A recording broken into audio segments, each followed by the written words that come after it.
وبنكمل مع بعض النهاردة سلسلة ثلاثيات اللي احنا بدأناها. والنهاردة تعالي معايا أعرفك بثلاث حاجات مهمة جدا في التصوير وفي البيع.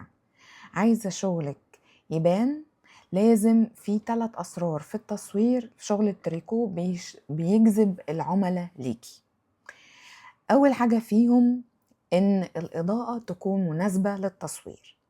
يعني ما ينفعش أصور حاجة في أوضة ضلمة، والتصوير لازم له مواصفات وحاجات معينة.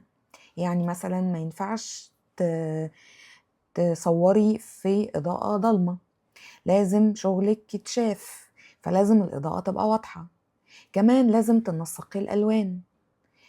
تنسيق الألوان بيخلي الفيديو يبان حلو ومحترف. تالت حاجة، لازم تعرضي المنتج بتاعك بقصة بسيطة، حتى لو كانت قصة رمزية. ما تبخليش على شغلك علشان تجيبي مشاهدات وتجيبي مبيعات حلوة لشغلك. شغلك يستاهل ولازم يتعرض بطريقة كويسة ومحترفة.